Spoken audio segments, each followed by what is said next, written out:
새벽부터 건조시켰던 엿을 포장하기 위해서인데 엿 자르는 일은 이곳에서 유일하게 기계를 이용하는 일이다. 그 다음부턴 다시 수작업. 기계로 자른 엿을 일일이 하나하나 떼어내고 손으로 포장하게 되는데 재료 준비부터 포장까지 세 식구가 다 해야 하니 누구 하나 편히 쉴 수가 없는 상황이다. 세상이 고요히 잠든 시간. 하지만 이 시간에 하루를 시작하는 가족이 있다. 매일같이 새벽 2시에 일을 하는 가족. 5대째 전통 엿을 만드는 이들은 남들과 다른 일상 속에 살고 있다. 여든을 넘긴 시어머니도 예순을 바라보는 며느리도 시집을 와서 엿 만드는 운명을 함께하게 됐는데 엿은 그렇게 고부의 시간과 함께 해왔다.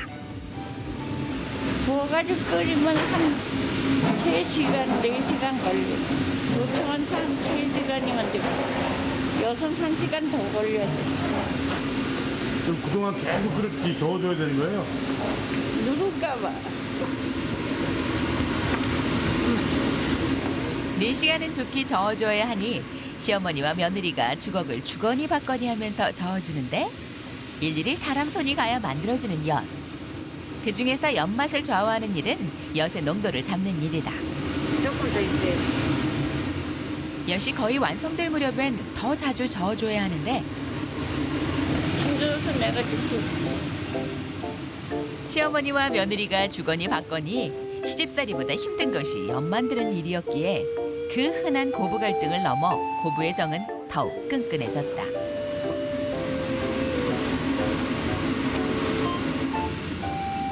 연물이 부글부글 재색을 내고 끓기 시작하면 며느리가 대대로 내려온 방법으로 엿의 농도를 확인한다.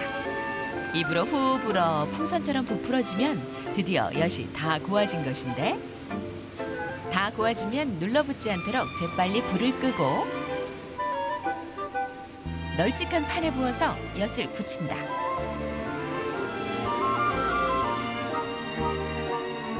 다양한 입맛에 따라 깨와 땅콩을 넣은 엿도 만드는데 재료를 아끼지 않고 팍팍 넣는 탓에 달달한 엿에 고소함이 더해진다.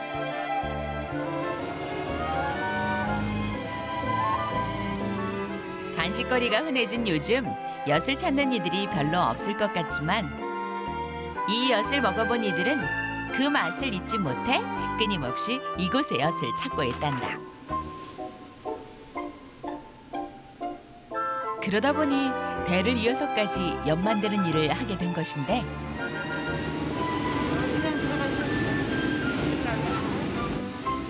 엿이 완성되면 연로한 시어머니는 들어가고 아들 내외는 남은 일을 한다. 새벽 2시부터 시작된 일. 엿이 굳을 동안 조청을 포장하는 부부. 그런데 시작도 하기 전부터 티격태격이다. 만드는 일에서부터 포장까지 일일이 다 손이 가야 하는 일뿐인데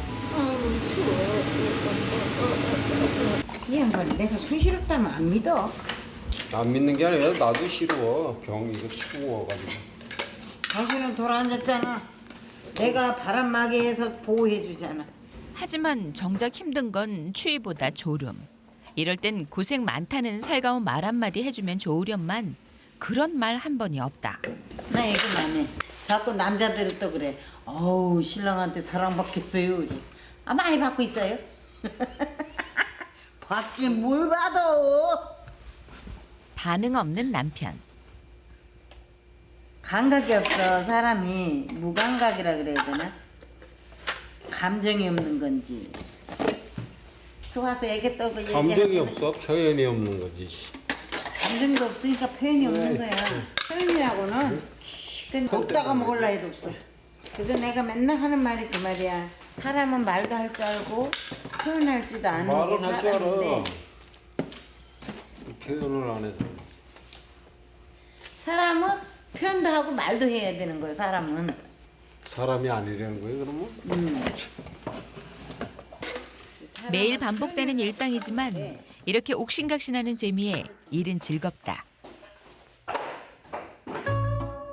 이곳 황골마을은 예로부터 옥수수 농사를 많이 지어서 겨울에 엿을 만들어 팔아왔었다. 찬열 씨 조상들도 이곳에서 엿을 만들었었는데 부모님이 해오던 일을 이어받으면서 부부의 일상도 달라졌다. 새벽 2시에 일어나 9시가 넘어 아침 밥상과 마주한 가족들. 하지만 밥 한 끼 먹는 일상도 편치만은 않다. 그래 나와. 전화와서 밥도 못 먹어. 여보세요? 지금 이 전화번호 아닌가요? 010? 줘야 된다 하지? 시도 때도 없이 울리는 주문 전화. 거의 모든 주문이 전화로 이루어지기 때문에 밥 한 끼도 마음 편히 먹지 못한다. 아침 식사를 끝내고 잠시 쪽잠을 자는 부부. 오후엔 또 재료를 준비해 엿죽을 만들어야 하기 때문에 잠시나마 눈을 붙이는 시간은 이때뿐이다. 엿 만드는 일뿐만 아니라 힘든 일상도 함께 물려준 것 같아 마음이 아픈 시어머니. 자신이 할 때는 겨울에만 했지만 아들 내외는 1년 내내 이런 생활을 하니 안쓰러운 마음이 더해진다. 저렇게 밥 먹고 앉으면 졸어요. 그래도 저렇게 졸으면 조금 나. 나도 그래봤지만 저것도 안 그러면 못 빼기지 뭐. 저렇게 잠깐 이래도 눈 붙이면 나가지. 잠 못 자는 고통을 누구보다 더 잘 아는 시어머니. 할 일이 많으니 누가 깨우지 않아도 이 시간이면 저절로 눈이 떠진다. 아우 그래. 아우 그래. 잘 주무셨어요? 예. 가는데 다 언제 잤는지 모르겠어. 엄마 나갔다 올게요. 짧은 휴식을 마치고 부부는 다시 작업장으로 왔다. 새벽부터 건조시켰던 엿을 포장하기 위해서인데 엿 자르는 일은 이곳에서 유일하게 기계를 이용하는 일이다. 그 다음부턴 다시 수작업. 기계로 자른 엿을 일일이 하나하나 떼어내고 손으로 포장하게 되는데 재료 준비부터 포장까지 세 식구가 다 해야 하니 누구 하나 편히 쉴 수가 없는 상황이다. 엄마 들어가서 쉬시지 뭐하러 나오셔? 이거 얼마 안 되는데. 엄마 안 되는데. 좀 쉬라고 해도 시어머니는 기어이 손을 보태러 나왔다. 아유 추운데. 엄마 앞에 자꾸나 좀 잠궈 추운데. 잘 올라가지도 않네. 너무 뚱뚱하게 옷을 많이 입어서 우리 엄마 손 안 간 게 하나도 없어요. 엿하면 엿창 잡아줘. 엿 넣으면 와서 넣어줘. 다 해줘야지 둘이서 했는데 안 해줄 수 있어. 내가 꿈쩍일 때까지는 죽기 전. 먹고 살기 위해 해온 일이 이제 가업까지 되었다. 뭐 만드는 건 오래됐죠. 어머니가 4대째 하시고 제가 5대째니까요. 강원도 남자 찬열 씨와 전라도 여자 명자 씨는 부산에서 일을 하다 만나 결혼을 했다. 결혼을 하면서 부부는 고향으로 돌아왔고 슬하에 아들 하나를 두고 부모님과 함께 살아왔다. 그러던 중 농사보다 엿 수입이 좋아 대를 이어서 엿을 만들게 되었는데 엿 만드는 일을 확장시킨 건 명자 씨다. 명자 씨는 엿을 알리기 위해 전국 특산물 장터를 돌며 엿을 팔면서 홍보를 했고 덕분에 이곳 엿을 알아주는 이들도 많아졌다. 하지만 35년 경력에도 불구하고 잠을 참는 일은 영 적응이 안 되는 모양이다. 시어머니는 이런 며느리가 안쓰럽다. 만들기 힘들어. 고생 많지 뭐. 힘들고 잠 못 자고 뭐. 가족의 고생으로 만들어진 엿. 이렇게 정성으로 만들어진 엿과 조청은 전국 각지로 팔려나간다. 우체국 갔다 올게요. 졸지 말고 잘 갔다 오시오.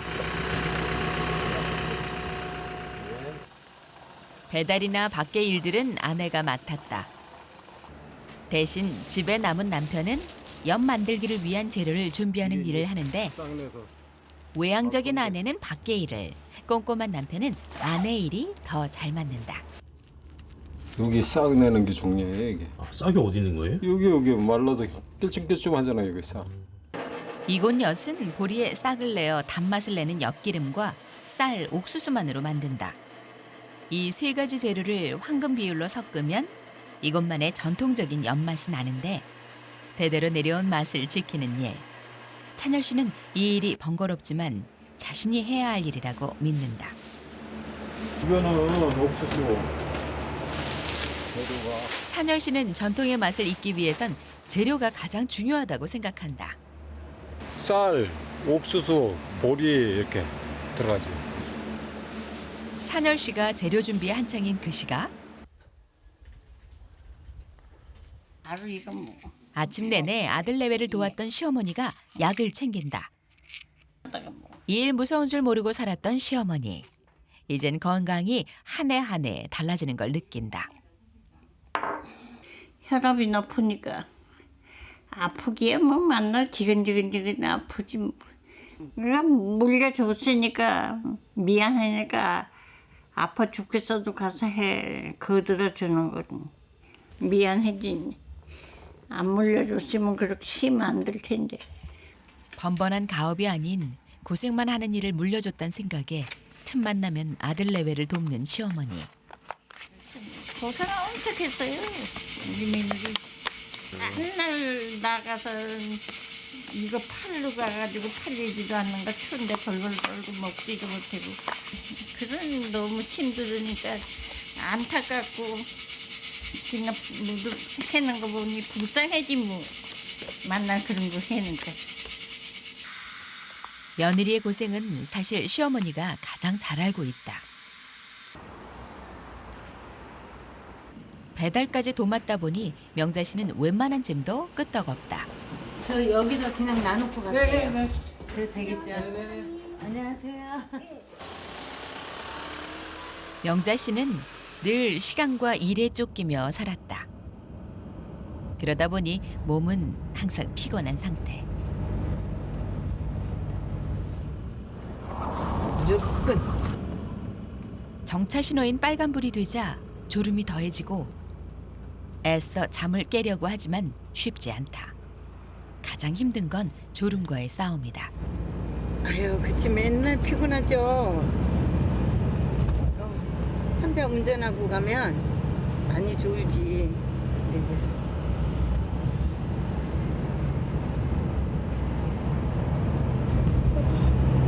급기야 하품까지 이어지고 결국 차를 갓길에 세우는 명자 씨. 너무 졸릴 때는 잠시 눈을 붙이는 것도 방법이다. 그래서 조금 자고 가야지. 졸려서.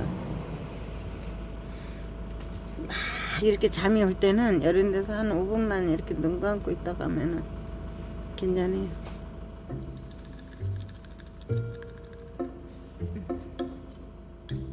명자 씨 이내 잠이 들어버리는데 재료 준비를 끝낸 찬열 씨도 아내를 기다리다 설핏 잠이 들어버렸다. 하지만 그것도 잠시. 배달을 마치고 돌아올 시간이 지났는데 아내의 모습이 보이지 않는다. 올 때가 됐는데 오네. 아내 걱정에 정신이 번쩍 든 남편. 왕복 30분이면 다녀올 거리인데 벌써 1시간이 넘었다. 늘 졸려하는 아내가 사고라도 났을까 걱정이 앞서는데 음주운전보다도 더 무서운 게 졸음운전인데 그래서 그래요. 남편의 걱정스러운 마음을 아는지 모르는지 아내는 하몽차사. 운전에 방해될까 싶어 전화도 걸지 않았는데 아무래도 전화를 해봐야 할 것 같다. 전화를 해봐야 되겠어 안말도.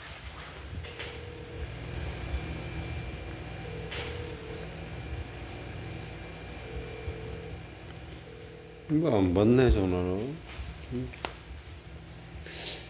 이거 안 받지? 어머님 전화 안 받으세요? 응, 잘 받는데 전화 안 받네. 통화가 안 되자 걱정이 더해지는 남편. 5분만 눈을 붙인다는 게 30분을 훌쩍 넘겼다. 게다가 휴대전화 진동이 요란하게 울려대건만 명자 씨는 미동도 없다. 어지간히 피곤했던 모양이다. 잠시 후 제풀에 놀라 잠이 깬 명자 씨. 휴대전화를 먼저 살펴보는데 오, 전화가 4번이나 왔네. 우리 집이에요. 집인데 전화가 4번이나 왔어. 잠을 잔 시간만큼 마음이 더 급해진 명자 씨. 몸도 마음도 바빠진다. 여보, 다녀왔습니다. 근데 왜 전화로 그렇게 안 받아? 그렇게 늦게 오고. 아니 게 아니라 전화가 4번이나 왔대. 올라오다가 졸려서 좀 잤어. 좀 잤다고 해서 뭐 그게 뭐 나쁠 거 있어? 아니 그게 아니라 나는 또 졸다가 사고나 나지 않았나 걱정이 돼가지고. 내가 무슨 사고야 사고를. 아 그래도 언제 전화 내가 안 사고 난거 받으니까 봤어? 올 시간이 됐는데 안 오니까 응. 그래서 그런 거지 뭐. 아 그럴 수도 있지 뭘 그래 꼭뭐저 시간 딱딱 맞춰서 다니라는 당신도 기다려봐. 화가 나지. 아 맞아 그건 그래. 아 미안합니다. 됐어 잘 갔다 왔어. 무사히 온 아내를 보니 한시름 놓이지만 남편은 늘 피곤한 아내가 걱정이다. 오늘도 9시가 넘어서야 일이 끝났다. 수고했어요. 네 당신도 수고했지 뭐. 내가 나가서 엄마 피곤해서 올라가 주무신대. 지금 들어가 주무신다. 응. 부부는 녹초가 되어 일어설 기운조차 없다. 얘기 그만해란다. 여보세요. 갱년하고 조청이. 시도 때도 없이 걸려오는 주문 전화. 그것도 잠깐. 밤낮 힘든 일에 전화까지 받는 아내가 남편은 안쓰럽다. 12시도 오고 1시에도 오고. 시도 때도 없이 주문을 해요. 아우 난 진짜 9시 넘으면 전화 안 받고 싶어요. 막 자다가 전화를 받으면 아침에 일어나면 잊어먹어. 그래서 소비자가 나한테 얘기를 했을 건데 잠결에 그냥 9시 넘어서 좀 막 잠들라 할 때 이럴 때는 참 진짜 잊어먹어. 꿈인지 생신인지. 아우 졸려. 이제 가서 잡시다. 왜? 가서 자고 이제. 씻고 자야지. 부부의 피곤한 하루가 잠자리에 들고서야 비로소 마무리된다.